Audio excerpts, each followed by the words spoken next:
पश्चिम बंगाल में जिस चावल की कीमत सरकार के मुफ्त खाद्यान्न वितरण के कारण नीचे आई थी और लुढ़क गई थी, पड़ोसी देश बांग्लादेश में बड़ी मांग की वजह से उसी चावल की कीमत में प्रत्याशित बढ़ोतरी देखने को मिल रही है।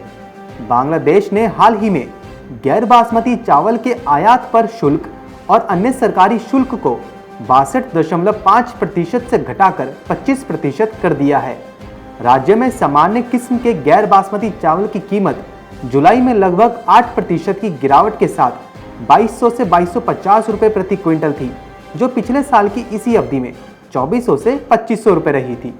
लगभग 3 से 4 दिन पहले आयात शुल्क में हुई कटौती ने राज्य में चावल की कीमतों को पहले की तरह ही बढ़ा दिया है।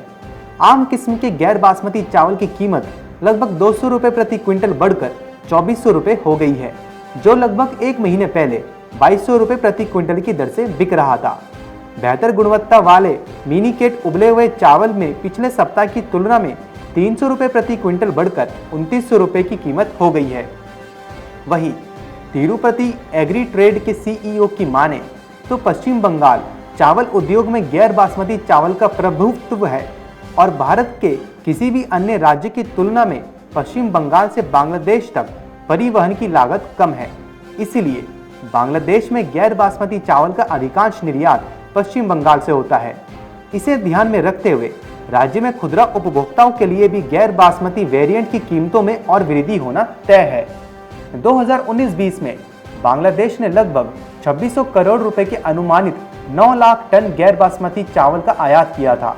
हालांकि 2020-21 के सटीक आंकड़े उपलब्ध नहीं हैं, लेकिन उद्योग का अनुमान है कि बांग्लादेश को चावल का निर्यात 10 से 15 लाख टन के करीब होगा।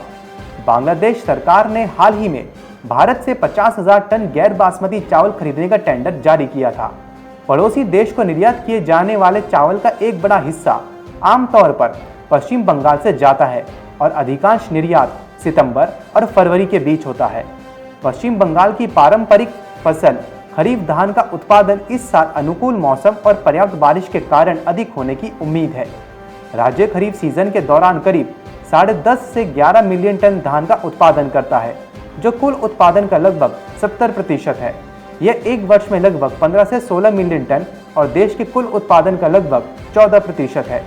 आधिकारिक अनुमानों के अनुसार पश्चिम बंगाल में 5.8 लाख हेक्टेयर में धान की खेती होती है, लेकिन राज्य में इस साल अधिक फसल होने की संभावना है। अक्टूबर के मध्य तक धान की कटाई शुरू होने की उम्मीद है। उद्योग के सूत्रों का कहना है कि धान की कीमत पिछले साल के 1500 से 1700 रुपये प्रति क्विंटल पर स्थिर रही, लेकिन चावल की कीमतों में मजबूती से धान की कीमतों भी बढ़ सकती हैं। आयात शुल्क में कमी यहां पर उबली हुई किस्म के चावल मिल मालिकों के लिए राहत की बात है। पीडीएस चावल की भारी उपलब्धता के कारण घरेलू बाजार में खराब मांग के कारण मिल मालिक प्रभावित हुए थे। Report market times TV.